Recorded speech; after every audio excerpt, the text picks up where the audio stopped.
E aí pessoal, sejam bem-vindos a mais um vídeo no canal e olha só o que a gente tem aqui, televisão OLED da LG, lançamento desse ano de 2021, a gente está aqui com o modelo C1 de 48 polegadas, no vídeo de hoje a gente vai abrir, vai ver o que tem na caixa, já vai ligar a televisão, mostrar para vocês ela já ligada e se vocês são novos aqui no canal, não se esqueçam de se inscrever porque vai ter vídeo análise comparando essa televisão com uma televisão QLED da Samsung do ano de 2021 também.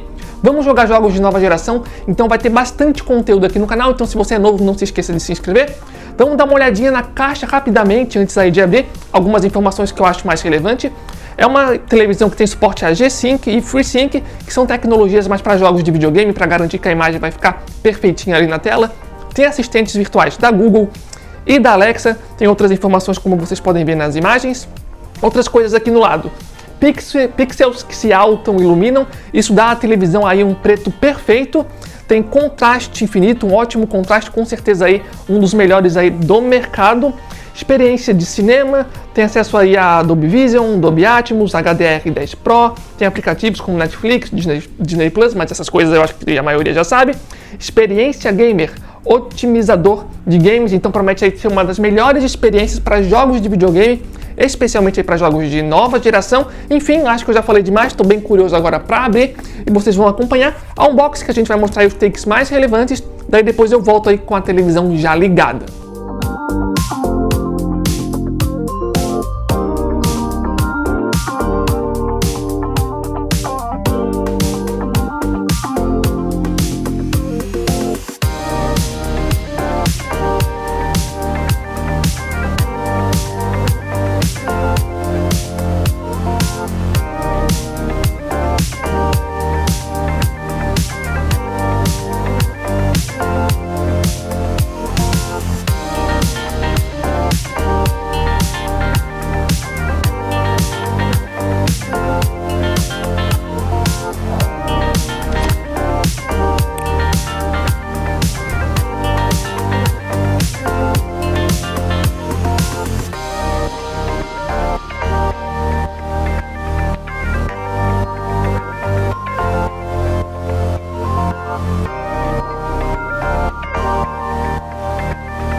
Então, pessoal, acabamos aqui de ligar e configurar a televisão. Antes de encerrar o vídeo, a gente queria mostrar essas imagens rápidas para vocês e fazer alguns comentários sobre algumas coisas que nos chamaram a atenção já logo de cara em relação a essa televisão, mas também lembrando que aqui no canal em breve vai ter vídeo de primeiras impressões mais completa, vai ter vídeo análise, vai ter vídeo jogando jogos de videogame e também uma comparação lado a lado com uma televisão QLED de 2021 da Samsung. Outra coisa que eu acho legal falar que essa aqui é uma televisão que a gente comprou com o nosso dinheiro aqui do canal, não recebemos de nenhuma loja, nem da LG, a gente comprou com o nosso dinheiro, e o link para vocês estarem conferindo o preço dessa televisão vai estar aqui embaixo no campo da descrição, e conferindo o preço por lá e fazendo a compra por lá, vocês também estão dando uma força muito boa aqui pro canal, ajudando a gente. E lembrando que essa televisão está disponível em modelos de 48 polegadas, que é o nosso modelo, mas também está disponível em tamanhos maiores, o link tudo certinho vai estar aqui embaixo.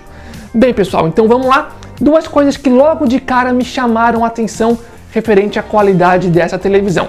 A primeira dela foi a qualidade do áudio, né? A primeira delas foi a qualidade do áudio, que logo de cara eu fiquei impressionado por ser um áudio extremamente alto. A gente estava no volume 16 e eu já tinha achado o volume bastante alto, com certeza em termos de altura, entre as televisões que eu já testei, essa daqui é o volume mais alto de todos. Obviamente que a qualidade geral a gente vai falar em outros vídeos aqui no canal, mas as primeiras impressões foram sim bem positivas. A segunda coisa, obviamente, que é a qualidade da imagem. Essa daqui é uma televisão OLED, então os pixels conseguem se auto-iluminar. Se o pixel é de uma determinada cor, ele consegue ficar daquela cor. Se há um pixel que tem que desligar, ele consegue desligar 100%, e isso faz com que a imagem tenha um contraste muito acima da média comparado a outras televisões. Inclusive aí o vídeo acabou, eu tô aqui no YouTube, vou colocar em um outro videozinho rápido para vocês darem uma olhada. Esse vídeo é bem interessante porque esse começo aí tem essas imagens mais coloridas e nessas cenas em si já dá para ver do contraste, tá? As cores se destacam muito bem uma em relação à outra, só que fica ainda mais visível em cenas noturnas, que daqui a pouco nesse vídeo vocês vão conseguir dar uma olhadinha. E eu queria comentar, galera, que em breve, provavelmente amanhã ou depois de amanhã, a gente já vai estar postando o vídeo de primeiras impressões. Se por acaso a gente já tiver postado o vídeo de primeiras impressões, que vai ser um vídeo um pouco mais completo em relação a esse daqui, a gente já vai estar deixando o link aqui embaixo no campo da descrição. Então você pode dar uma olhadinha se o link já estiver aqui embaixo, é porque já foi postado. E nessa cena aí, por exemplo, ó, a gente consegue ver lá no fundo o céu que é completamente preto, as regiões lá atrás da cidade onde não tem luz é completamente preto e as luzes se destacam muito uma em relação à outra. A diferença não é pouca comparada a televisões de LED tradicionais, tá, pessoal? Não é pouca mesmo. Tô vendo aqui na qualidade da imagem que até deu uma distorcida ali, mas de fato o preto é perfeito e a diferença não é pouca, é bastante. Mas de forma geral, para o vídeo aqui de unboxing seria mais ou menos isso. Lembrando então que vai estar aqui embaixo caso a gente já tenha postado o vídeo de primeiras impressões, assim como o link do nosso grupo do WhatsApp e Telegram, onde diariamente a gente coloca promoções lá de vários produtos, e o link também das televisões para vocês estarem dando uma conferida no preço. Se você chegou até aqui, agradeceríamos imensamente se vocês puderem dar um gostei no vídeo para estar apoiando a gente, deixando um comentário e também se inscrevendo no canal caso você seja novo por aqui. E se você já fez tudo isso, valeu de verdade. Então o vídeo será esse, valeu, falou e até a próxima!